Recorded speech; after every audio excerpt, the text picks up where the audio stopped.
Vô thử cái trang web bboys.com. Mày lên đó đi, có nhiều poster này nọ của Backstreet Boys này. Về nhà đánh thiếu chữ B thành boys.com. Xin chào mọi người đã trở lại với Q&A cùng với Dustin on the go. Lâu lắm rồi Dustin mới quay trở lại để làm Q&A một mình. Những câu hỏi nào mà được lựa chọn ngày hôm nay là những câu hỏi mà theo Dustin nghĩ là rất là thú vị. Nó cũng có những cái tiêu chí. Câu hỏi ngắn nói về sự tự tin, thứ ba là năng lượng tích cực. Bây giờ chúng ta sẽ đến với câu hỏi của bạn Việt Huy. Đối với một host thì kỹ năng kể chuyện, hình ảnh phong cách, sự chỉnh chu, cái nào là quan trọng nhất để gây thiện cảm với khán giả? Có tips nào để khi nói chuyện dễ cuốn hút người khác hơn không? Mình gặp trở ngại khi nói chuyện với mọi người vì mình không tự tin giao tiếp, thì làm sao để cải thiện?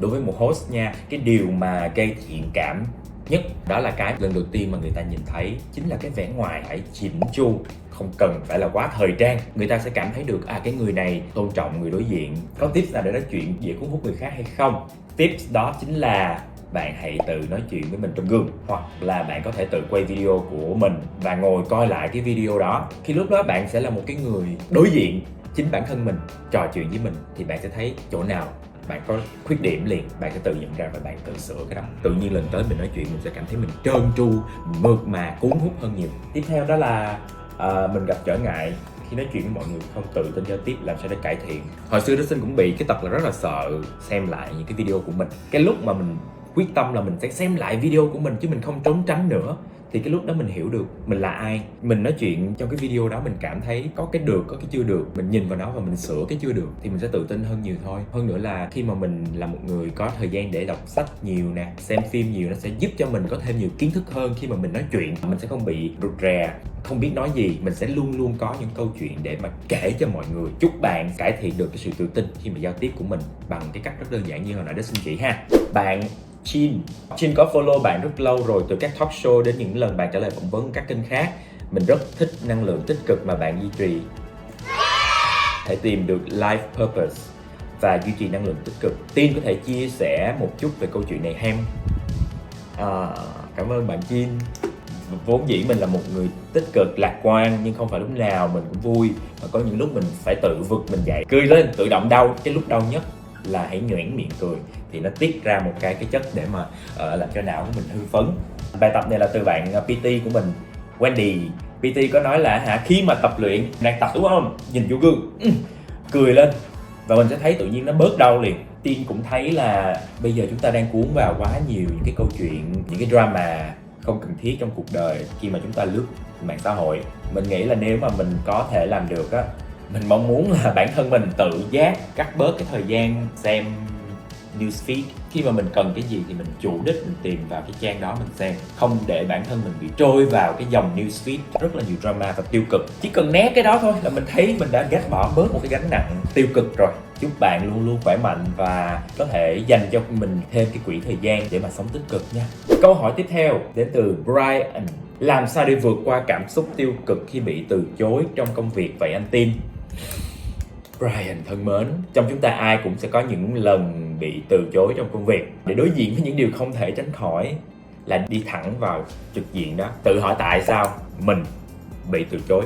Có thể là gì? Chắc chắn mình chưa đủ năng lực ở cái công việc đó, thì mình đi trau dồi thêm. Người ta không thích ngoại hình của mình thì mình đi tìm một chỗ khác. Việc của bạn là hãy đi tìm hiểu những cái lý do mà họ từ chối để đi sửa, đi học thêm. Ví dụ như Dustin thấy là mình làm bar stories, cái chuyện pha nước thì mình làm được, nhưng mà mình sẽ phải tự trau dồi thêm những cái kỹ năng pha chế khó hơn, nó thử thách hơn. Khi mà mình có thêm nhiều cái kỹ năng thì mình có nhiều cơ hội để được nhận một cái công việc hơn. Thử học thêm những cái workshop khác, biết đâu mình còn thiếu rất nhiều mà mình nghĩ là mình có. Chúc bạn thành công. Câu tiếp theo của bạn Anh Khoa. Đã bao giờ anh Tin bỏ lỡ những cơ hội cả công việc lẫn tình cảm chỉ vì chưa thật sự tin rằng bản thân mình có thể làm được chưa anh? Bản thân em đã từng như vậy, nhưng mà mãi cho đến bây giờ, mặc dù hiểu rõ thực lực bản thân mình có thể làm được đấy, nhưng không hiểu sao em vẫn cứ có chút e dè, thận trọng mỗi khi được trao cơ hội. Anh có thể cho em lời khuyên không, hoặc là những trải nghiệm của bản thân về vấn đề này? Dustin nghĩ là mình đã học được rất nhiều khi làm cùng với những thành viên của Dustin on the Go, là phải học cách để say no. Vì rất nhiều lý do. Một trong những lý do mà bạn đã vừa kể ra rất là chính xác, đó là mình chưa cảm thấy mình có khả năng làm được cái đó, mà mình nhận thì chẳng khác nào là mình đem đến một cái nguy cơ thất bại cho người ta. Tốt nhất là mình nên từ chối và để họ tìm những cái người mà có khả năng làm tốt hơn mình. Trong lúc mà mình đã phải từ chối thì mình phải tự hiểu là tại sao mình từ chối, mình thiếu cái kỹ năng gì. Tiếp tục là câu chuyện phải đi học cái kỹ năng đó, trau dồi nó thêm, mình sẽ nhận được một cái công việc mà nó xứng đáng với mình. Bạn Nguyễn Thùy Dương, bạn có đặt câu hỏi cho Dustin là: em chào anh Tin nè, cảm ơn anh vì Dustin on the Go vô cùng hay và cho em nhiều suy nghĩ hơn về sáng tạo.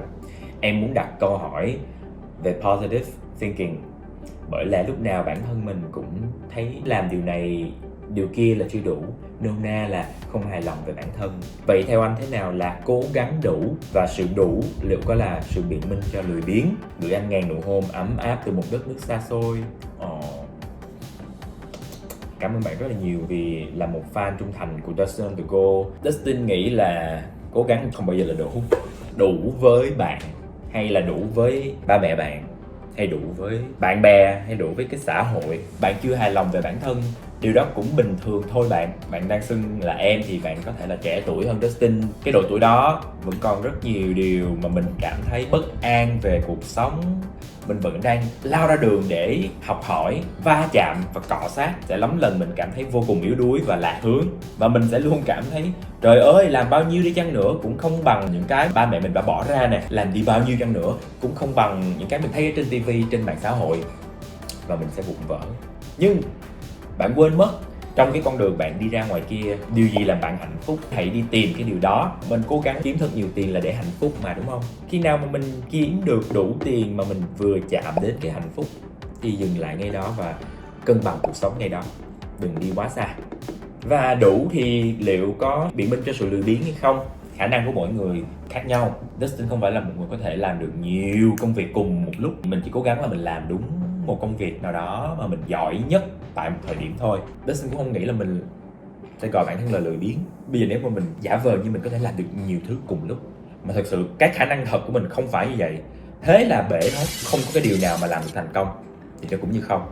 Bạn chỉ cần biết bạn có cố gắng đủ, có làm cái gì đó mà bạn thật sự thích, cháy hết mình là được. Bạn tiếp theo đó là Bùi Đức Anh. Khi nào anh phát hiện mình là người đồng tính và anh đối mặt với nó như thế nào? Cái này chưa chia sẻ bao giờ. Ngày xưa khi mà năm lớp 8, mình có một người bạn học cấp 2 tên là My, fan cuồng của Backstreet Boys.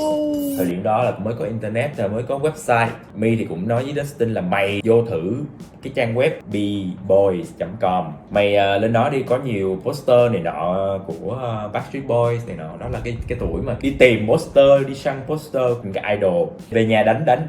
Mà cái tập của Dustin thì là một người vô cùng lượm thượm, nói chung là trầy trật lắm, đánh thiếu chữ B thành boys.com. Thôi rồi, thế rồi là lần đầu tiên, oh my god, đỏ hết mặt. Chuyện gì đã tới thì nó đã tới, và mình cảm thấy là mình thích những điều mà mình thấy trên một cái trang web boys.com. Không biết bây giờ còn không.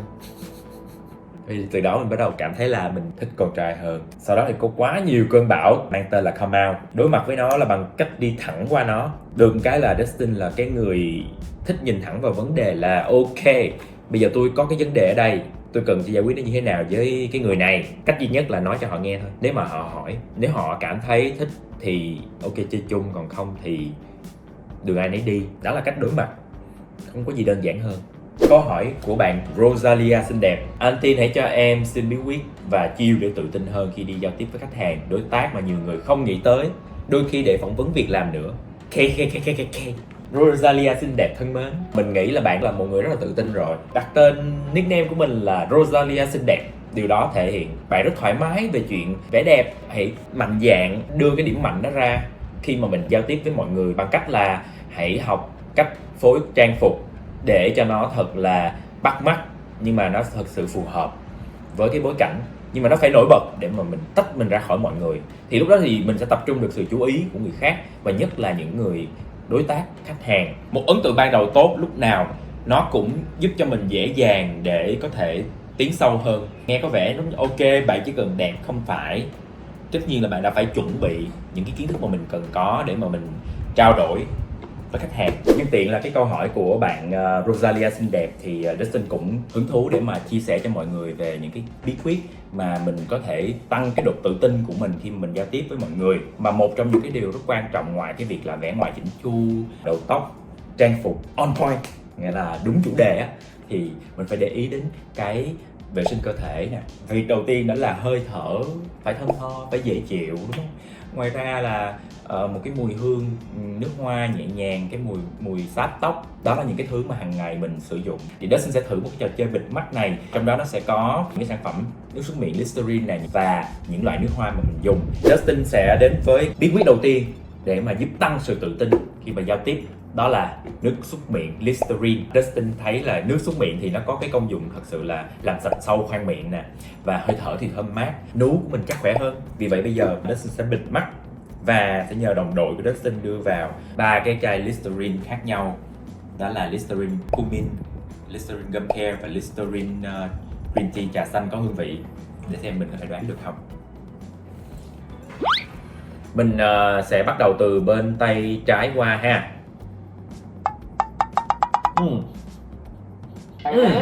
Mình thấy cái này là mùi trà xanh.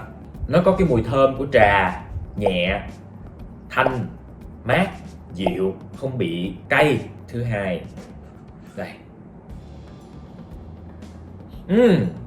Rõ ràng là nó có mùi gừng luôn. Mình thích mùi gừng. Cái này thì đấy, nếu mà chỉ còn lại một lựa chọn thì đó là cumin, bạc hà, theo mát.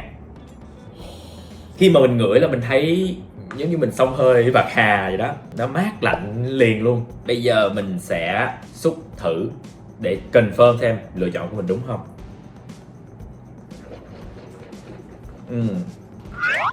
Chính xác, trà xanh.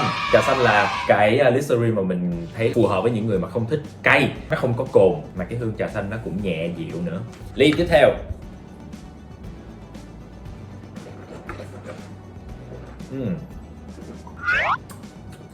Chính xác luôn, mình nghe được vị gừng thảo mộc. Đây là cái mùi mới mà mình thích, rất là dễ chịu, cũng không có cồn luôn, bảo vệ nú nè, giúp giảm các cái vấn đề về răng miệng, làm sạch sâu khoang miệng luôn. Tiếp theo, còn cái cuối cùng thôi.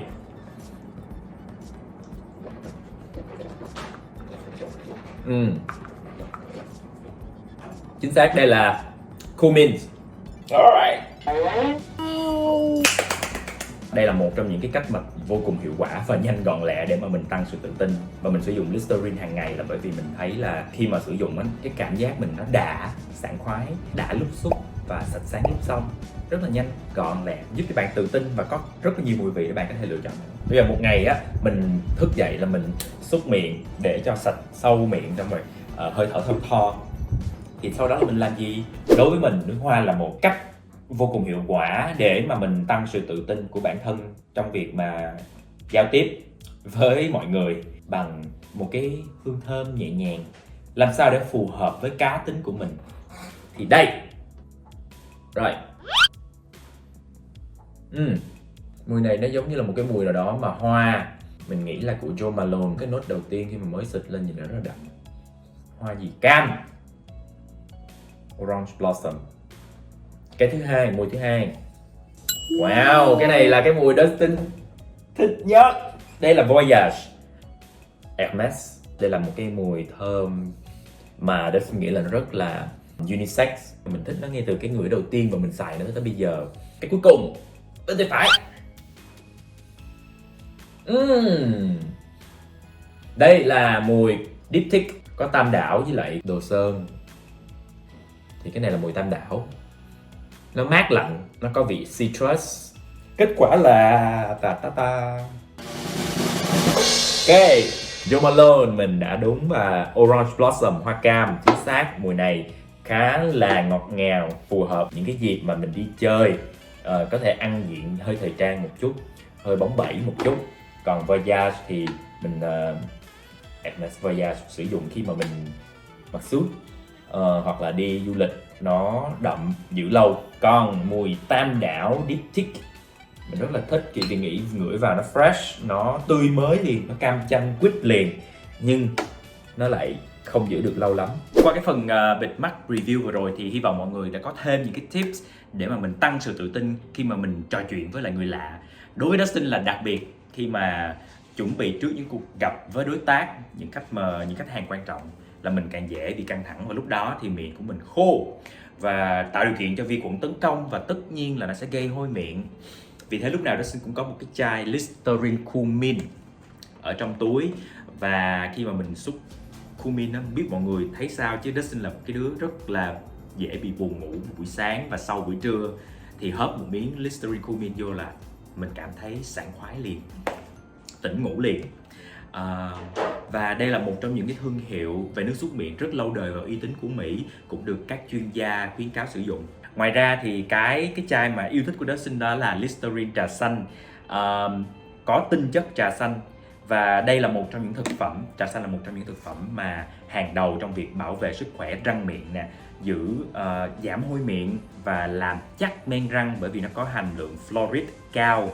Thật sự khi mà xúc miệng á thì nó nhanh hơn là mình chỉ đánh răng thông thường nè. Còn mình ngậm kẹo thì nó lại lâu tan, và dùng những cái phương pháp mà xịt miệng thì nó lại không làm sạch sâu kẽ răng ở bên trong. Và cái việc mà bảo vệ sức khỏe răng miệng nó cũng là một phần để chúng ta có thể tăng cường sức đề kháng trong thời điểm dịch bệnh, và đây cũng là một trong những khuyến cáo của Bộ Y tế nữa.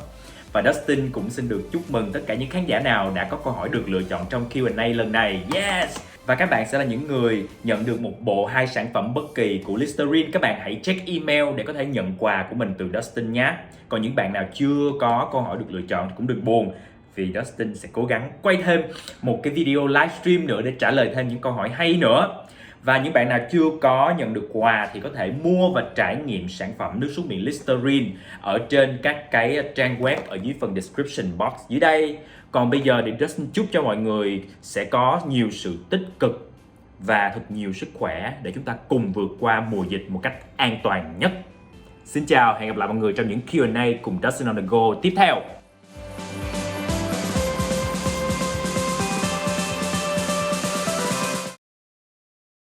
Hãy bấm đăng ký để xem những chương trình mới nhất của Dustin on the go.